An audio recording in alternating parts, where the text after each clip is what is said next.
natin sa bawat isa sa atin that tayo ay nagpapatuloy sa iwan na ito na binigay ng ating Panginoong Yesus. Dahil lang pagsamba at papuri ay hindi higit pa sa awitin, higit pa sa ating mga emosyon ng kaluluwang ito. Ngunit sa spirito at katotohanan, ito ay nagpapatuloy at napupuno sa bawat isa sa atin. Kaya we are so grateful to the Lord dahil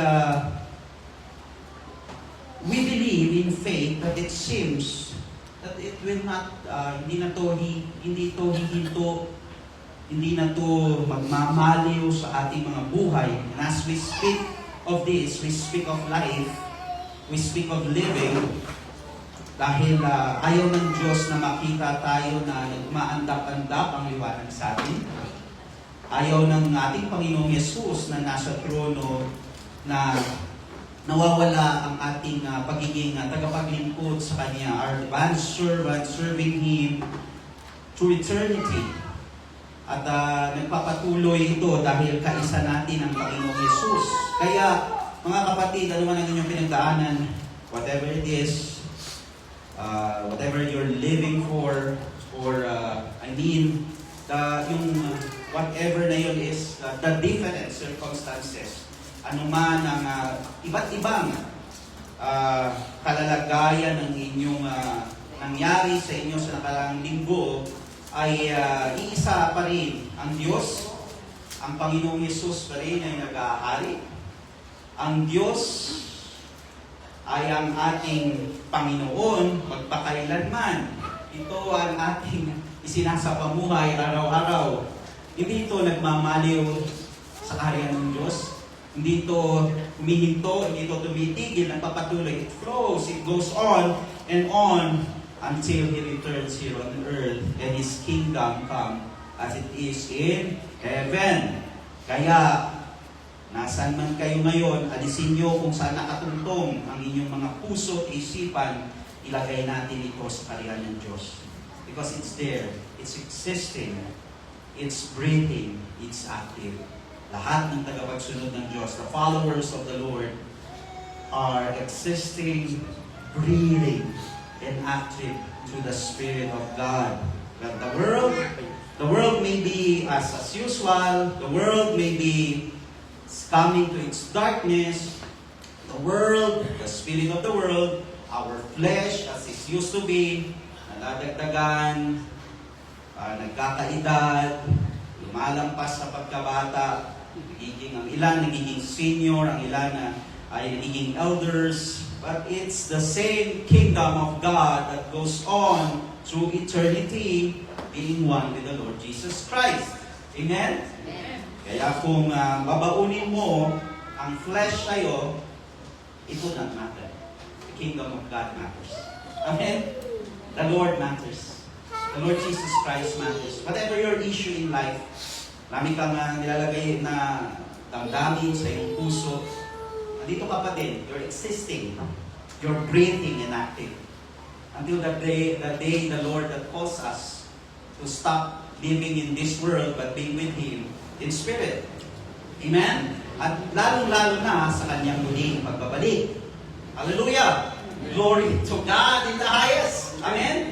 Amen. There, the kingdom, the glory and the power and His name become the highest name. Tayo ay naririto sa mundo, bagamat di tayo taga-mundo.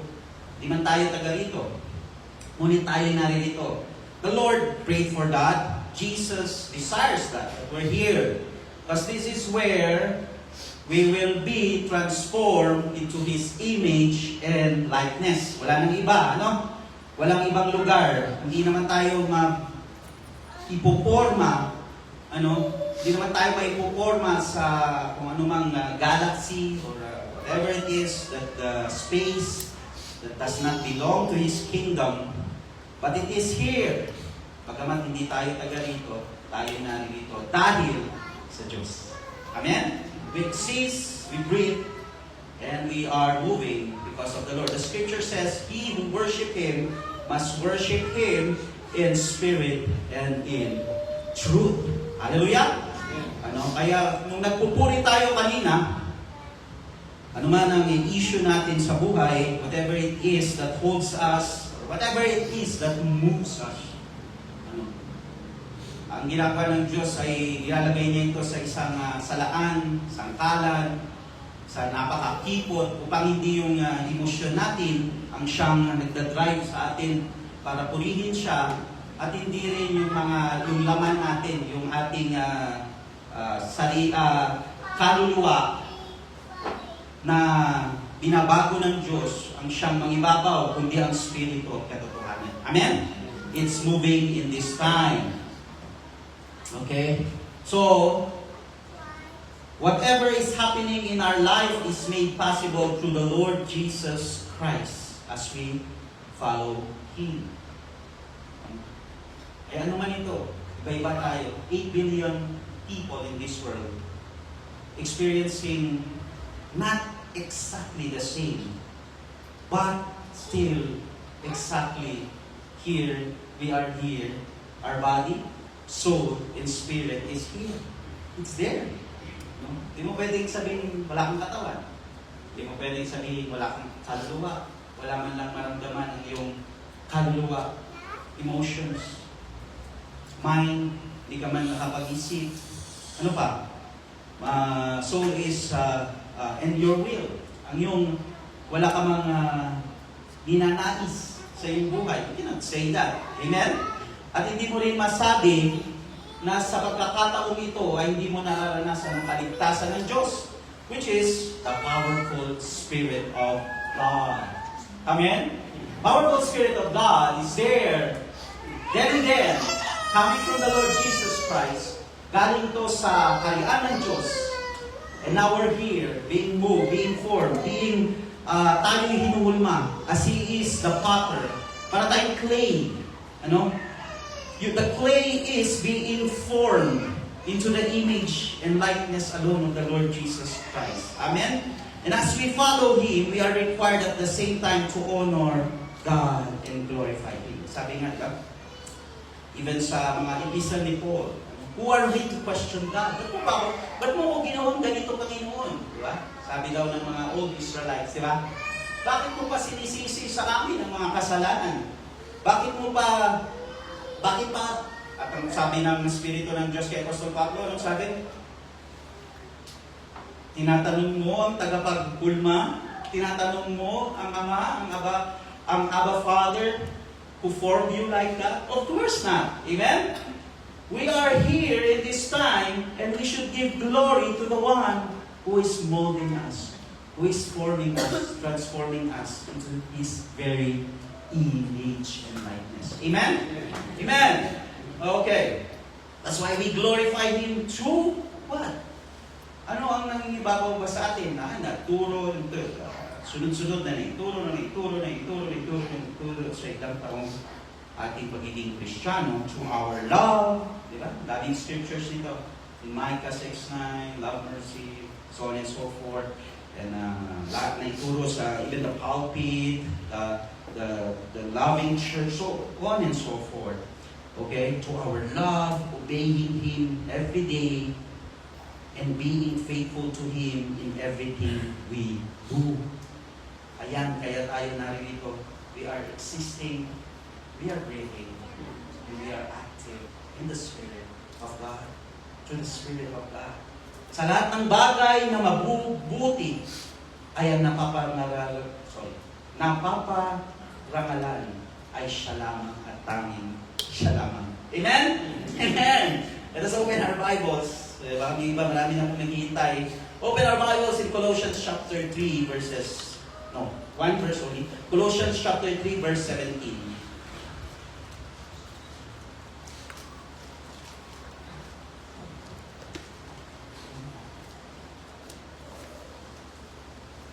Okay. Sabi ni Apostol Pablo, and whatsoever, basahin na po natin. Let's read it together, brethren. Any verses, any version, any version, o anumang Tagalog man or language, let us all read it together. And whatsoever you do in word or deed, do all in the name, again, so let's ulitin natin. Do all in the name of, what name? Your name? Our name? Whoever name? The name of authority, principalities? No. In the name of Jesus. The Lord Jesus. Hallelujah. There's power in His name. Okay? Marami na naka-experience sa inyo. Pag a single Christian here that does not experience when he say, in Jesus' name, in the Lord's name, the Lord Jesus Christ's name, at hindi mo naranasan, you're not a believer, you're not a follower. Okay? Dapat all of us have experienced it. Amen? Amen? Amen. Amen. Okay? The Lord Jesus. And, anong sabi next? Sige po, basahin nyo. Giving thanks to God and the Father by Him. Because in the name of the Lord, we can give thanks to our Abba Father in the heaven. Whatever your nationality, saan ka man nakatira, ano ang edad mo, anong kalalagayan mo, the name of the Lord Jesus Christ prevails in this world that is dark, that is fading, that will soon be gone. Because now we can give thanks to God the Father through the Lord Jesus Christ. Amen? Always going back to Him. Always sa Kanya. Huwag magsawa, huwag matakot, at huwag manghinawa, at huwag madismay ang puso natin. Sa Kanya lamang lahat. We honor Him, we give glory to Him. Because why? There's no problem with the Lord Jesus Christ in filling us up that life. Ano problema sa Panginoon? Hindi mo kailangan ng lalahanin. Di ba? Minsan nag-aalala tayo, pag binuhos ko ba ang pag-ibig na ito sa taong ito, whoever it is, whether your wife, your children, whether your job, pag binuhos ko ang pag-ibig na ito, ano kaya ang babalik sa akin? Di ba ganun ang tao? Pakabig. Di ba? Ano kaya ang babalik sa akin? Pero pag ang pangalan ng Panginoong Jesus, the name of the Lord Jesus Christ, is the one at stake, or is the one we are talking about, there's no worries. Sabi nga, no worries. Di ba? Wala tayong kailangan alalahanin anong mangyayari sa ating mga buhay. Amen? Di ba? Bubuhos mo yung buong puso mo, pag-ibig mo sa karir. Tapos, magugulat ka pag ikaw ay papaalis na, magre-retire ka na, nakikita mo, madali ka lang palitan, dyan ka ulit. Amen? Ibubuhos mo yung buong pag-ibig mo sa isang person. Tapos makikita mo, dahil because of the flesh, because of her or his weaknesses, dahil sa kainaan ng taong yan, makikita mo parang hindi mo deserve the way he treats you. Amen? Diba? Parang there are worries when it comes to other names. Ibig sabihin kasi ng name, di ba? Napag-aralan na po natin dito. Character. Iba-ibang traits, character, kinds. Those are names. Di ba? Yung name, di ba? Di ba ibig sabihin, it's a name. The drum is a name. It has a name. It is a drum. Di ba? You can identify it. Amen? No, meron Pero those names will fade. Those things will fade. Only the name of the Lord Jesus Christ shall prevail everlasting forever and ever. Amen? So there's no worry. What will the Lord do to me if I give all this love to Him? Kung ibibigay ko with all my heart, with all my strength, and also with all my love, everything, I'll give all to Him. With love, all the love that I could give. There's no worries in the name of the Lord Jesus Christ. In the name of the Lord Jesus Christ. Kaya, whatsoever you do, whether in word or deed, do all in the name of the Lord Jesus. Giving thanks to God and the Father by Him. Kaya, huwag tayong mag-alangan, mga kapatid. Anong makukuha ko dyan? Anong mangyayari sa akin dyan? Our everyday thoughts, words, of course, that comes out of our lips, and our action should honor Christ and reflect His character. Yeah. Ba? Name. May description yung name lagi. character. And at the same time, being grateful and having an endless gratitude to the Father, our God. No? Sa panahon ito, ang hirap na magpasalamat. Di ba? No? In this time, parang it's hard to be grateful or give gratitude. It seems that generations now are satisfaction is much harder to please people. Right? Amen? No? So, hirap na, di ba? Dati, matulungan ka ng may, anong tawag na nito? May nabigay kang pasuyo na isuyo ka sa isang tao, kapitbahay, friend, community, may kusuyo ka, di ba? Ang bilis, no, ang bilis magpasalamat ng mga person, ng mga tao. Ngayon, it's hard to please. Even toddlers, tingnan yung toddlers,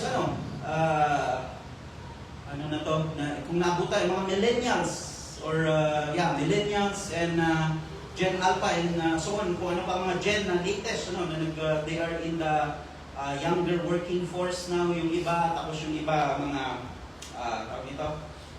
mga iba nag-aaral pa, at yung iba natututo pa lang magsalita, di ba? No?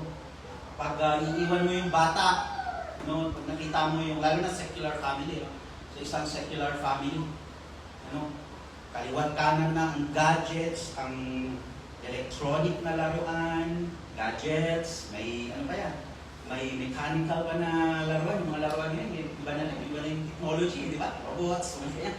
Kaliwat kanan na yan, Tapos iiwan mo saglit, magre-reklamo ka mga toddlers, mga maliliit, di ba? Kita nyo? Lalo na mga sa western world.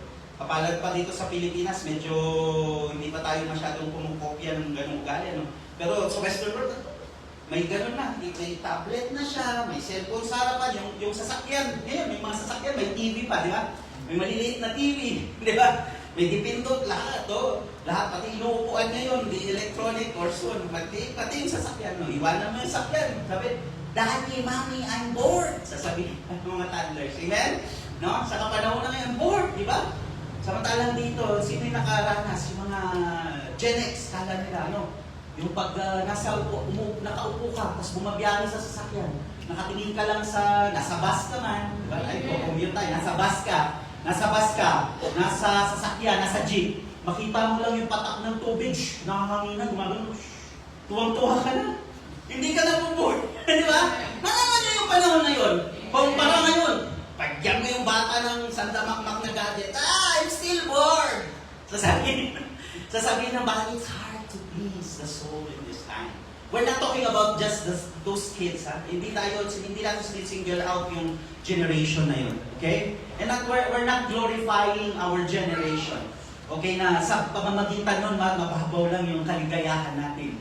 Di ba? We're not glorifying it, but we see the difference. Di ba? Nakikita natin ang hirap masatisfy yung tao. So, this word of God in our time, does not, walang pinatatamaan na generation sa kapanahon na to. This word of God, when we say glorify Him, or give Him all the glory and honor, helps us, makapangyarihan ang salita ng Diyos sa kapanahonan ngayon. Okay, why? For us to be grateful and be thankful in this life that we have in Christ Jesus. Amen? Sabi doon, what's the scripture says? Giving thanks to God and the Father by Christ. Kaya mas mabilis natin ma-appreciate what the King is doing because of His words. Amen? No technology. Walang bagay na masyadong moderno ang makakapag-satisfy ng ating mga puso, mga kapatid. Or even the values in this time. Lahat ng valuables na yan would not satisfy us in this time. Only this, whatever generation you are claiming to be part of. Naintindihan natin? Yes. So lahat ito sinasaklaw, hindi to yung, mga bata talaga na. We're not just single outing someone's generation. Naintindihan nyo?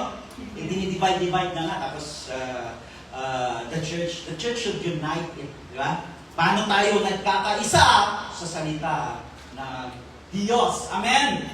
Amen. Kaya young generation, remember that. How the early generation ay natutuwa na sa patak ng ulan.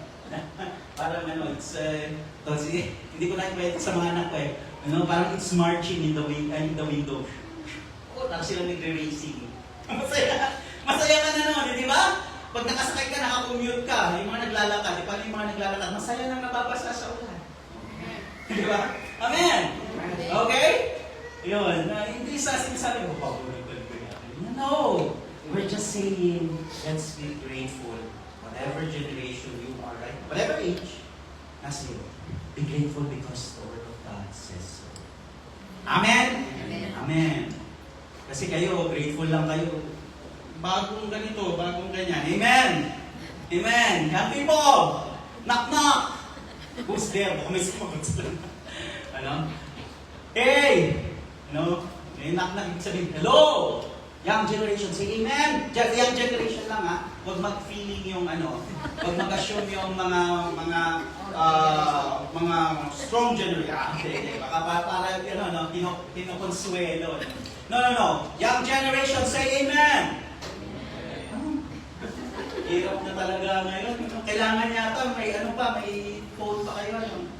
Yung ganyan, mga gadgets nyo, kailangan may phone para lumakas. Kailangan may mga gadgets, kailangan may mga electronic devices. Young generation, say amen! Amen! Praise God. So darating na panahon, yan yung mga susunod. We're laughing now, right? But they are the ones soon we will see in this pulpit. We will see worshiping. We will see leading companies, leading the next generation. Mga kapatid. Kaya kailangan natin sila patibayin sa kapanahon ng ito. As a serious matter, even though may kagalakan sa atin na itong mga ito, ang hirap na it-please. They are the ones.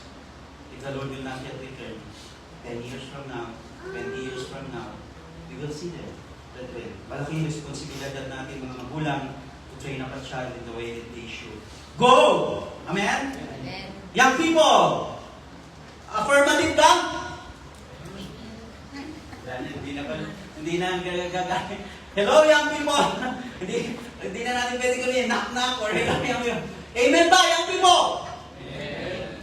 Malakas ang lumalakas. Palakasin natin ang mga generasyon na yan, for they are the ones who will continue the torch in the next generations to come. In Him, ano sabi natin? We have gratitude to the Father our God, a continuous daily living of life of our Lord, as we acknowledge and say that in Him we live and have our being. Matulong po tayo.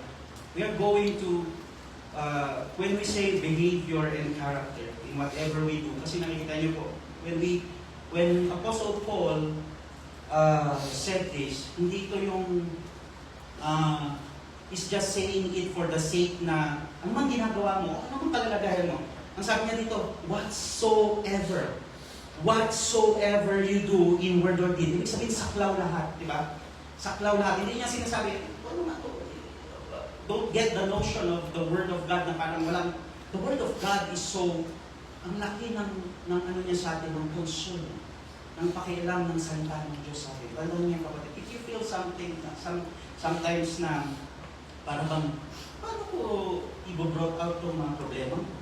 Paano ko i-open ito sa asawa ko, sa mga kapatid? O paano, saan ako hahanap? Tandaan niyo lagi ang salita ng Diyos. The Word of God ay napaka-laki. Laki ng concern sa atin. The love of God is what? Ano dito? Nagre-reflect. Pabalik sa atin. Tandaan natin yan, ha? Pabalik sa atin. Kaya saan? Where would I go to? Or whom? Or what will I do? O kahit na hindi tao ang silakbo ng damdamin niya, what will I do in this time? Anong gagawin ko sa kapanahonang ito? It seems I do not know what to do. Yan, ba? Confusion in this time, ang lakas, di ba? As we are hard to please, dahil pahirap ng pahirap yung mga henerasyon na i-please. yung concern nila sa mundong ito, yung confusion ay nag-i-increase din. Amen? Nag-i-increase. Kaya tinatanong na kaya nga, nade-develop ang mga makabagong mental disorder, mental sickness na sinasabi na ina-identify ngayon ng henerasyon ito. Maraming sinasabi patungkol psychological findings, so on and so forth. Ang dami. It's so critical that the world is now going to a confused state. Diba? Kaya tayo, ang bawat isa sa atin, kanino? Or not necessarily a person, if you're not interpersonal, ano? What? Diba? Yung mga question na yan. Who, when, what, where, how? All of those. Ang question mo sa yung araw-araw na pagsasapamuhay. Be reminded, brethren in Christ, ang salita ng Diyos ay laging nandyan. The Word of God is always there. Siyang kakalinga. If you will look, even you will look right now, who is the one talking here? Sino ang nangangaral? Sino or ano ang ipinapangaral? What ibang-ibang nararanasan mo sa pangangaral ng salita ng Diyos? Pag yun lamang kandama, you will be frustrated. But if you will continue your relationship with God and magnifying Him through His words, through His Spirit, imagine this is the very breath of God. We're not just holding something that was printed. Yes, print ito ng printing press. Yes, this is a material thing. But imagine this is the breath. Ito ang hininga. Ito ang buhay ng Panginoong Jesus, ng Diyos mismo, ng Ama natin. That's why we are so grateful in confusion. Be gone in the name of the Lord Jesus Christ. Amen. It can all be done. All these evil spiritual battles that you have, confusion in life, lackingness, everything, weaknesses. The Word of God is so powerful to change us and transform us. If it moves us. Ano sabi niya? In Him, what the Scripture says, in Him we live and have our being. The Word of God is so concerned upon problems. Diba? Diba we have to admit, no? Hindi naman natin pwedeng sabihin, ang Kristiyano, walang problema. No? Diba? In a secular and physical sense. Amen? No, right? Every day, every moment it comes. Diba? Kristiyano, wala. Masayang tunay. In a secular way and in a soulish way, we cannot say that, di ba? But in a spiritual way, can we say, mayroon bang lunas lagi sa ating problema in a spiritual way? Amen! In a spiritual way, as the Spirit of the Lord moves in our lives, nawawalang problema? Nawawalang problema? Hello, brethren? Yes! Amen! In a secular, it will not end. This world itself is the problem. This world itself is the heart. Dito ka sumakay, if you're namamangka tayo sa dalawang bangka, sa isang ilog, dalawang bangka. Pag namamangka tayo, sa dalawang ilog. Mas napagpapalikitan ko lagi yung magkabilay talim na tabak. Anyway, parang ngayon, pag namamangka tayo sa dalawang ilog, of course, we will be confused. Amen? Amen. But if we will be flowing in the Spirit of God, in the Lord Jesus alone, into that narrow gate and narrow path, we will see that we will overcome. Kaya nga, the Lord is, alam niyo, only the Lord Jesus Christ. Alam niyo, even the pastor cannot say, be of good cheer. No? Even Apostle Paul sometimes, sabi niya, paano siya mag-refer ng joy? Paano mag-refer ng joy? Sabi niya ganyan, ano sabi niya una, paano i-imitate yung joy niya? Imitate Him as He imitate Christ. Di ba? Hindi natin pwede imitate si Paul pag hindi niya i-imitate si Christ. Amen? Lahat ng kainaan niya, yung sabi niyang wretched niya, imitate ba natin yun? Sabi niya, Apostle Pablo, oh, what a wretched man that I am. Sabi niya ganyan, mahina ako sa bagay na to, ma-pride ako sa bagay na to. Sinasabi niya Apostle Pablo, do we copy that? Do we imitate that? No! What do we imitate? what he's imitating in Christ Jesus. Amen? Imitate Him as He imitate Christ. Amen? Kaya wala makapagsasabi, even His joy. May referral. Ano? Sabi niya, joy in Christ. No? Hindi niya pwede sabihin, my joy? Masiyahin akong tao. O, tingnan nyo, kalmang-kalma ako. Chill na ako. No? We cannot do that. Amen? Ano? Only, sino lamang sa salita ng Diyos na nagsabi? Ang sabi ng Panginoong Jesus, be of good cheer. Huh? In this world? Why? Why? Anong sagot niya ng Panginoong Jesus? I have overcome this world. Magsaya kayo. Sino?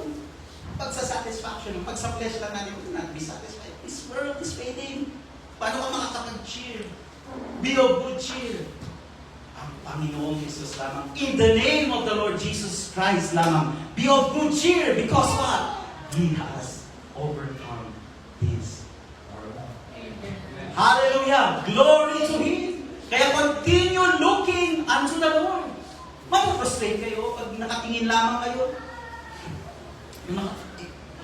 Yung nagbabahagi ng salita ng Diyos o yung binabahagi, ano pa ba? Yung church, di ba? Yung ganito, ganyan. You will be frustrated. Amen? Lalo na sa kapanahonan na to. We have defined nga that in this generation, it's hard to please people. Amen? It's hard.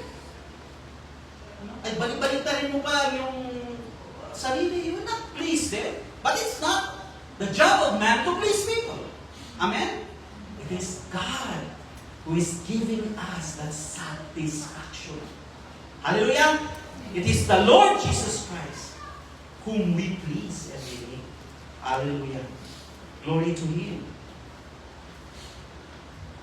We keep in mind, it is important thing to do every day is to keep in mind or say in our heart that all the things we can do is for His glory as we become like Him. Kapatid, kapag ang masasabi mo sa sarili mo na walang naipuporma sa iyo ang Panginoong Yesus, alam mo, better not follow Him.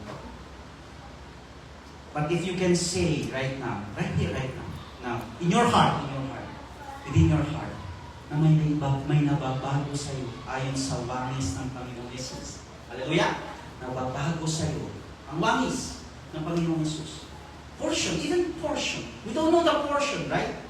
No? Who can tell the portion? Hindi mo masasabi sa isang mukha ng tao, may portion ng Panginoong Yesus. But in the Spirit, makikita mo you can see what? That portion of Christ that is being formed day by day. Di ba? Na ipoporma sa'yo. O, mata na yan ng Panginoong Yesus. Something like that. Just use your mind. Just use your mind. Mata na yan ng Panginoong Yesus. We're not just referring to the physical, okay? We're referring to the spiritual. Mata na yan ng Panginoon. Ilong na yan ng Panginoong Yesus. Ulo na yan. Hanggang maiporma, no? Kamay na yan ng Panginoong Yesus. Kasi gumagawa lagi ng mabuti. Amen? Tainga na yan ng Panginoong Yesus. Kasi pinapakinggan lang ang mabubuting bagay. Hindi nagagasip. Hindi naghahanap ng sensual, ng kalaswaan, ng karumihan. Amen? Until it's being formed in form. If that is happening in your life, then will be following the Lord Jesus Christ. Amen? Naunawa natin kapatid. Because that's the purpose of it. That's the purpose of it all. Okay? In 1 John chapter 2, verse 6. 1 John chapter 2, verse 6.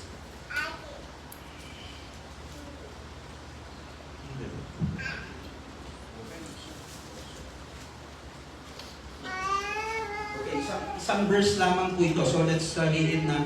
I will read in NIV kasi mas maganda nga. Kasi panay second person na yung ito. It describes, okay, let's read 1 John chapter 2 verse 6. Whoever claims to live in Him must live as Jesus did. Okay, so pumunta tayo doon. Yun yung tinutumbok ng banal na spirito sa buhay natin. Living. Sinasapamuhay ang salita ng Diyos. Isinasapamuhay. Living in the life. As if there's nilalagay, may kalalagyan tayo. Alam niyo, sa laki ng buhay ng Panginoong Yesus, parang lahat dun, pwede i-feel kung gugustuhin na ako ng Panginoon, no? Pero there's a standard, ano? Pero living in Christ Jesus, the life of the Lord Jesus Christ, ano? Anong sabi ni Apostol Juan? Ano? Sa kanyang sulat? Sino man, whoever claims to live in Him, must live as Jesus did. Masyado kasi mas, ang King James, He that said He abided in Him, who is the Lord Jesus Christ, ought himself also to walk even as He walked. Even living also as Jesus did. Kung paano ang Panginoong Jesus ay nabuhay. Doon niya tayo sinasaklaw, ano? Nung malaki nun, ang ganda. Lahat tayo panawagan natin lahat yun. Ngunit tandaan natin, when we say ito ay makipot, it's a narrow gate and a narrow road. In the Lord Jesus Christ, His hands are overwhelming to welcome us. Nandoon ang pagtawag niya sa atin. Whoever claims, sino dito does not claim to live to follow Jesus or to live in Christ? Hindi na po kayo mag-attend dito if you will not claim that you want to follow Jesus Christ. Amen? So what's the purpose? Anong purpose pag ayaw niyo sumunod sa Panginoong Jesus? So lahat tayo nais. Amen? Silipin natin lahat. Baka may nagtatago. Amen? Lahat tayo, we desire to follow the Lord. Amen? Amen? To live in Him. So whoever claims to live in Him must live as Jesus did. Yeah. Hindi tayo winawaglit ng salita ng Diyos to. Okay, so the crucified ko na ituro rin na last Sunday lamang, the life-giving service. The crucified and resurrected life is so essential to press on and finish the race of life. The Lord took the narrow gate, kagaya po ng narinig natin kanina, and narrow road that leads to the Father. Okay? Jesus Christ Himself took the narrow gate and the narrow road that leads to the Father. So, we also. Di ba? Hindi pwedeng broad. That's not Jesus. Amen? Pag itinahak mo yung gusto mo, yung gustong-gusto mo, okay? Then hindi yun kay Lord Jesus. Amen? Amen! Amen ba, mga kapatid? Amen. Huwag kayong maboring. Dapat nga ang sabi nila ngayon, sa paulit-ulit na tinuturo, maski sa secular, ngayon, ang mga ibang psychologists, yan mo. Huwag nilang ipapilit, gusto nila. Yan mo sila minsan maboring. Kasi yun yung magpuporma sa iyo ng krus Di ba? Kasi kahit sabihin mo sa akin, ulit-ulit lang. Si Jesus, si Jesus, si Jesus. That's it. That's what formed Christ in us. Amen? Kasi narinig ko na yan Yes, that's it. Okay? The Bible will not care about your emotion. It will care about your well-being. It will care about your salvation. It will care about the love of God in you. But it will not care kung anong pakiramdam mo ngayon. Hallelujah! Amen? Kaya kahit na, kaya the Bible does not care, kahit ulit-ulitin niya sa'yo. That only Christ and Christ alone. From the front page to the back page. It's only the Lord Jesus Christ. Alam niyo, ibang psychologists, even Christian psychologists, let them. Ayan, may mga bata na pag sinabi, kasi tayo, pag sinabi nila, we're bored. Paano sila? They should develop resiliency. Sabi naman nila, ang sabi naman, they should develop resiliency. Hindi naman lagi entertain mo yung bata. Amen? Okay, so tayo, nagmamature na. If we say we're followers of Christ, we're not anymore eating. Hindi na natin kinakain hindi na natin kinakain? Ang sabi ng Panginoon, hindi na tayo umiinom na gatas lang. We're eating meat. So swallow it. Eat the flesh of the Lord Jesus Christ. It's hard. Amen? Amen. But it is changing and transforming us. Hallelujah? Okay, kaya hindi natin hitikan yung mga ear nyo. How you should follow the Lord. With this, with that. But the Lord Himself entered that narrow gate and narrow road. Siya mismo that leads to the Father. Same with us, we must take this path to be one with Him. We are living in the life of our Lord Jesus Christ. He is the way, the truth, and the life that leads to the Father. Alam niyo, maski akong nakatayo po ngayon dito, proclaiming this, God using these lips, God using this voice, God using my eyes, God using my whole being, ay nakaka-crash, nabobroken. Whenever you find that narrow gate and narrow road, that the standard is so high, that we are falling short of the glory of God. Ano naman yung mga kapatid? Hindi namin nais ipadama sa inyo yung nararamdaman namin. But pinapadama namin na kahit anong pa ang the purpose of God in you, whoever you are, you will remain broken unto the feet of God, unto His cross. Nobody could say that I'm higher than anyone else. Sabi nga, di ba? Sa salita ng Diyos. Amen ba, mga kapatid? Amen. If you see a brethren, pumapalya naman, di ba? If you see, ito naman, katabi kong to, or ito yung kakilala ko, they're falling short. No. If you will dwell on that, you will not see the glory of God being revealed in your heart. Ano magde-develop? Mamaya mababasa natin. Ano magde-develop? Bitterness. Or, baski tignan mo, if I will dwell even in myself right now, I could not stand. Right? Sabi, oh God, a holy ground, a holy place, and you are being used, and you are unworthy, get out of there! Ang sasabihin ng soul, ang sasabihin ng principality sa'yo.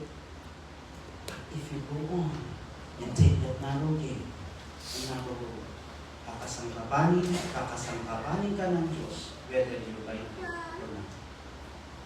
Gusto mo man hindi. Sino na good trip? Sinong gusto?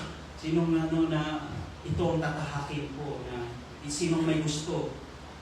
Sa atin, I'm talking now individually, not being pastor or not being a minister, no? We're talking now. Sa iyong buhay, anong pinakala mo na yan ang tatahakin mo ng sinunod ng Panginoon Jesus? Diba? Almost impossible, right? You're not that, the confidence is not that clear that, oh, I will be a mighty one of God, right? But as the Spirit grows in you, as the Spirit grows, palago na ipuporma ang mukha ng Panginoong Jesus, ang wangis ng Panginoong Jesus, ang kanyang image and likeness, ang kanyang character. Then you understand, wow, this is where the Lord is directing me. Ito na yun. That is the path. You learn to accept, right? Look at you, teenage. Look at you, kung ano yung mga nileft mo behind in the name of the Lord Jesus Christ. Amen? Forsaking this world, forsaking that flesh, forsaking the self, yung ako, forsaking everything. In the name of the Lord Jesus Christ in this time. And here you are, on that narrow gate and narrow road. Oh. Parang grabe siyang makapagpabago. Yun ang masasabi mo. Hindi masasabi, grabe ka naman, Lord. Grabe ka naman, Panginoon. No, right? In the name of Jesus Christ, the hardship, the cross, the pain, the suffering in life, whatever it is, whatever may be in the future, you will say, oh, Lord, you are leading me into your destiny, into that end, into the Lord Jesus Christ, into the image and likeness of the Lord, in the Spirit of God, in the kingdom of God, eternal after eternal, glory after glory, the name above all names. Hallelujah. Glory to Him. There's no other name. Who will lead us there? Your wife cannot lead you there. Your husband cannot lead you there. Your parents cannot lead you there.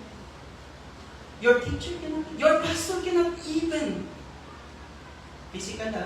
Hindi namin kayo physical na pupunit sa bahay, dadalhin dito. Amen? It is the Spirit of God who brings us there. Hallelujah! Glory to God. God, be grateful. Hinila ba namin kayo? Dinalihan ba namin kayo para dumalo dito? Pumunta dito? No! It is the Spirit of God. Hallelujah! Be thankful to the Abba Father in the heavens. Hallelujah! Okay? He's the way, the truth, and the life that leads to the Father. Galatians 2:20. No? Napaka-beautiful. I am crucified with Christ. Basahin natin lahat kasi bawat isa sa atin to dapat may impact. It should change us. Galatians 2:20 in any version po. Christians, mga kapatid, mga sumusunod sa ating Panginoon, mga kapwa mananampalataya, ito tayo. The I here is we. The I here is you being changed into Christ. The Christ in you now.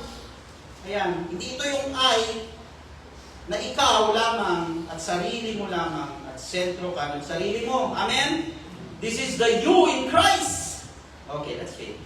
I am crucified. Say your name. Okay, sabihin niyo po yung pangalan niyo. Eric is crucified with Christ. Sabihin niyo. Sabihin niyo, ayaw niyo mag-crucify with Christ. Ay, hindi niyo susunod si Jesus. Wag na. Okay, sabihin niyo. Eric is crucified with Christ. So let's continue reading. Nevertheless, I live. Hindi sabi niya, wala na. Lagot ka na. Ako ka na sa cross. No. He said, nevertheless, I live. Okay? He's living. Ito yung pinapangalan ng Espiritu sa atin sa kapanahon. Living in the life of the Lord Jesus. He's living. Bakit? Anong sabi doon? Kaya babalikan ko ba? Nevertheless, I live, yet not I. Sabihin niyo po yun. Nevertheless, I live, yet not Eric, yet not your name. Say your name. Yet not me anymore. It's not the me, I myself anymore. Ang sabi niya, Apostol Pablo, not the Paul anymore. But Christ liveth in me. Christ liveth in Eric. Christ liveth in you, whatever your name is. Hallelujah. And the life which I now live in the flesh. Or you living in the flesh? I live by what? By what? By faith of the Son of God. Hallelujah. Who loved me and gave Himself for me. Woo! Gave Himself for us. Wow. Napakawang pagbigay ng Panginoon. Okay? Kaya pag may nare-receive kayo, blessing, healing, solutions, ano pa? Dami. Huwag kayo sabi, kulang pa, boring. Don't say that. Be thankful to the Father. He's giving you all those things. Healing, relationship, restoration, proud. Diba? Yun ang pinasa kasi nire-restore yung relasyon natin sa Panginoong Jesus, di ba? Diba? Ano pang inaasam natin minsan, di ba? Kahit na minsan masama yung pakiramdam mo, basta maganda na yung relasyon sa tahanan. Diba? Maganda na yung relasyon sa komunidad. Kahit pa simple lang ang nasa pagkainan. Hallelujah! Diba? Yun ang nire-restore ng Panginoon sa atin. Ganda!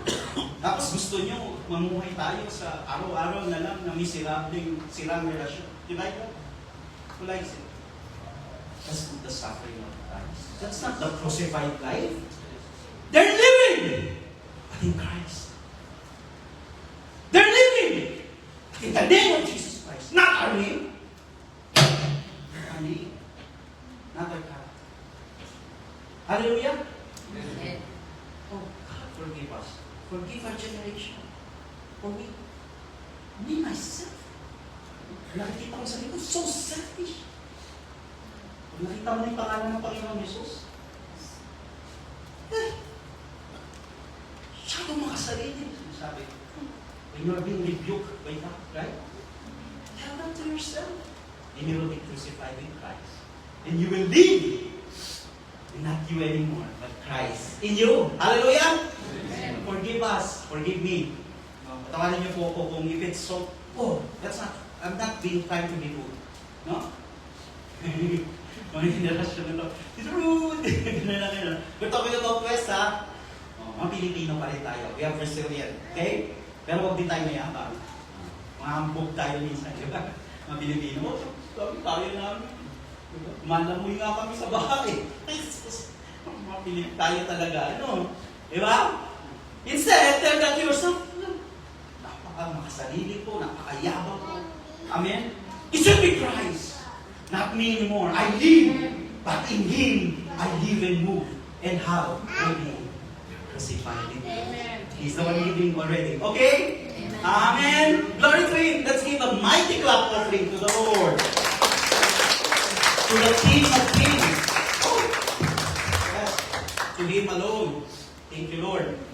Okay, so what thoughts, words, and deeds that we must be no longer live, that is our self-will, should no longer live, but the Lord Jesus Christ already.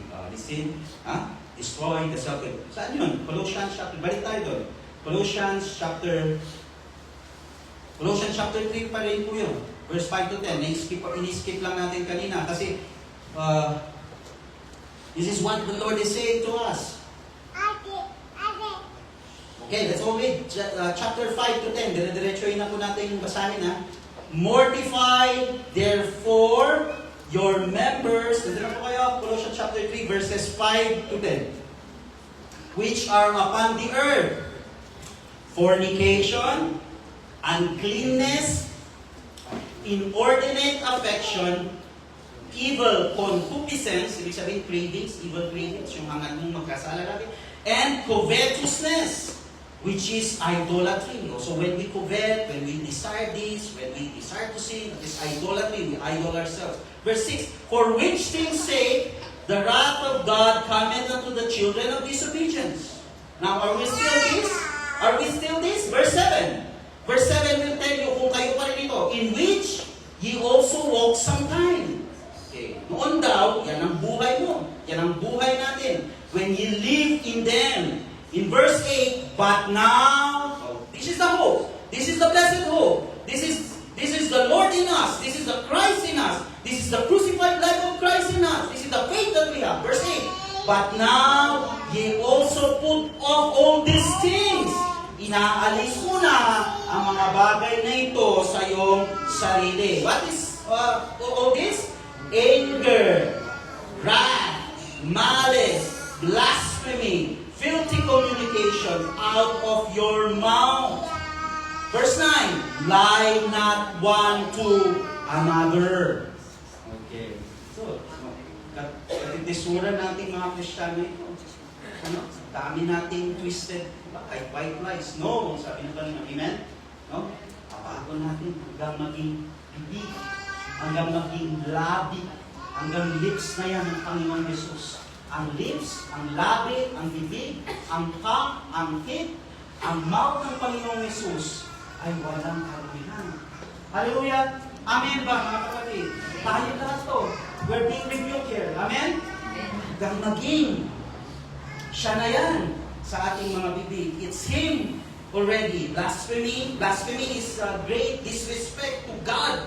Filthy communication. Yan na. Verse 9 na pala po tayo. Lie not to one another, seeing that ye have put off the old man. So yung Christian, putting off the old man. Bago ka man, kahapon mo lamang nakilala ang Panginoong Yesus, kanina lamang, o ngayon mo lamang nakilala ang Panginoong Yesus, you are already putting off the old man. Putting off that sinful nature with his deeds. In verse 10, and have put on the new man. Kaya nga kahit ngayon mo lamang, kunwari, ano oras ngayon? It's 11:33 na. Tinanggap mo ang Panginoong Jesus, 11:20, sabihin natin, di ba? You're already living that way. Amen? Nagpapatuloy dapat ang buhay ng Panginoong Jesus. Put on the new, which is renewed in knowledge after the image of Him that created Him into that man. Who else? Image and likeness ba ng Apostol Pablo? No. Image and likeness ba ng pastor? No. Image and likeness ba ng isang evangelista? Image and likeness? No. Image and likeness of the Lord Jesus Christ. Glory to Him. As God destroys all such behaviors, to us, and we do God's will and righteousness, goodness and holiness, again, we must remember that whatsoever you do, in word or deed, do all in the name of the Lord Jesus Christ. Hindi sinasabi sa atin ng Bible, whatever, anong gusto mo? No! Sabi niya, sa lahat, whatsoever is, sa lahat ng ginagawa mo, whether in word, whether in deed, salita, pag-iisip, deeds is thoughts also. Right? Lahat ng thoughts na yan, lahat ng deeds in your heart, lahat ng desire, do it in the glory, in the name of our Lord Jesus Christ. Hallelujah. In Philippians chapter 4 verse 8, this is the last verse. And we will end here po.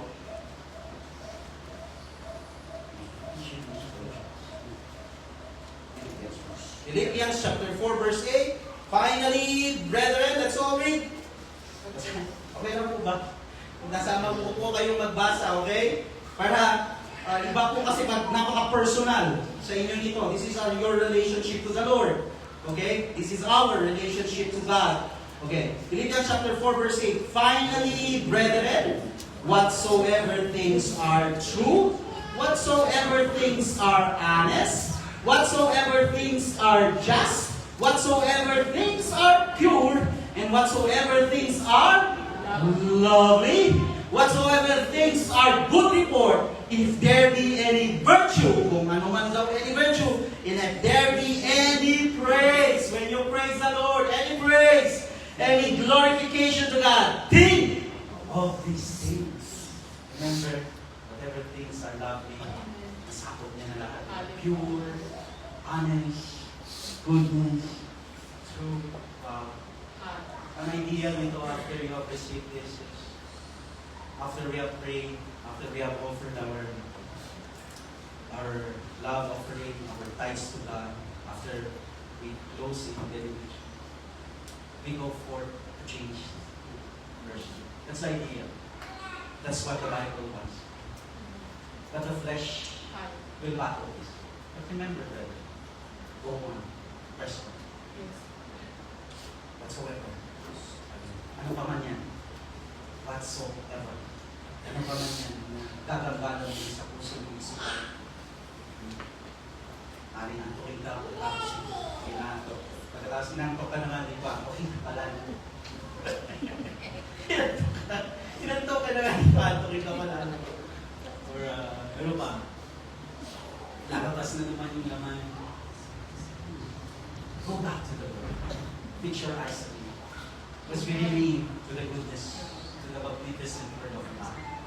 The idea should be transformed from glory to glory. And yung parang illustrate pa, program of salvation. Ganun na dapat. May nababawas na sa atin na kalumihan, evil, mga kalokohan natin, mga kasamaan sa ating puso. Sinabi i-discuss natin, right? We have read it, right? At yun ang mangyayari. Hanggang umating ang Panginoon. Amen? Nasa sa inyo na lang if you will ride that boat. Like Peter did. Diba? Like Paul did in his voyage. Like Peter did. Physical lang yung, inano ko lang po, ang illustration lang. Also, we will go, well, ang ibig sabihin ng if we will take that narrow gate and narrow road. Amen? We have to take it, of course. Right? We press on. Diba?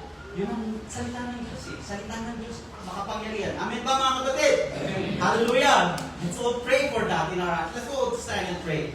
Ipanalangin natin yan. Upang hindi umandap ang naliwanag ng Panginoon sa atin. Oh Lord, be glorified and be magnified. Oh, hallelujah. Lord, Lord, Lord, Lord. Lord, ibilang mo kami to the ones calling you, Lord, Lord, Lord, but obeying you. Ayaw namin mapabilang to those who are saying, Lord, Lord, Lord, Lord, but we're not praying you, Lord. We are here, oh God. We want to be part of the glory of that character, of the name of the Lord Jesus Christ. Panginoon, wala na po kaming iba pang sabi na lang. Na pagkatapos ng gawain ito, marinig ang salitang ito, Diyos, ay may nabago sa aming puso. Lord, hear it, oh God. These music are just background. What's important is the angels are so happy, glad that nasisave ang soul. Sino man dito ngayon ang hindi tiyak sa kanyang kaligtasan? Alam niyo ba na ang anghel ay libo-libong anghel ang nagagala kapag patuloy mong tinatanggap ang Panginoong Jesus sa iyong puso. Assure that salvation. In Christ Jesus, there's an assurance of salvation. Kaya tanggapin mo siya. Patuloy lamang. There are others, sabi nila, how many times I have accepted the Lord Jesus Christ, and yet here I am not changing. Ilagay mo sa tabi ang mga bagay na yon. Tumingin ka sa langit, tumingin ka sa Panginoong Jesus, at siya ang magsabi sa iyo mismo na iniligtas ka niya araw-araw. Hear that from God. Hear that from the Lord. Yan ang ating outmost prayers sa panahon ito. Sa pagkakataong ito, na pagkatapos nito, na mga bagay na ating natatanggap, ay may kaligtasang sigurado sa bawat isa sa atin. There is a blessed assurance. We don't know when our life will end soon. We don't know when this last breath here in the testing place will be. But there is an assurance of eternal life. And there is an assurance in Christ Jesus. Kaya tanggapin mo siya ng tanggapin. Welcome Him always in your heart. Oh Lord, that is our utmost prayer, God. Lord, this loud voice just wants to glorify your name. Nais lamang namin, O Diyos, our loud hearts, our spirit that broods, our soul that seek your face, Panginoon. Aming panalangin ay mabago kami ng mabago. Ayon sa iyong wangis. O Diyos, all hypocrisy, all pretentious, everything that does not exalt Himself, Panginoon. Only the name of our Lord Jesus Christ should be exalted, Panginoon, sa prayer na ito. We are praying, dear Lord, a total change of our hearts. An image and likeness of the Lord Jesus Christ. We pray that with fervent heart, Panginoon. Salamat o Diyos. Alam namin maraming libo-libo, thousands of angels are celebrating for those who have recommitted, rededicated their lives. Kapatid, kung i-rededicate mo ulit ang iyong buhay sa Panginoon, nag-aawitan ang libo-libong anghel, nagsasaya, at may pinakamasaya sa lahat, yan ay ang ating Panginoong Jesus mismo. Dahil tinatanggap natin ang patuloy ang relasyon natin sa Kanya. Lord, whatever our status, we are babes in Christ or mature in Christ, sino man dito man sa church sa Panginoon, aming inidanalangin, anuman ang aming antas na o katayuan sa iyo, Diyos, ay patuloy namin ialay ang aming buhay as a living sacrifice, holy and acceptable unto the Lord, at patuloy, O Diyos, ang buhay nito. Ikaw ang nagwasak ng lahat ng intentions, lahat ng kasukmat-sukma, lahat ng karamay-maling sa amin, at magpapatuloy kami sa iyo, Diyos. Ikaw ang aming susundin. Ikaw ang aming itatanghal magpakailanman sa ngalan ng aming Panginoon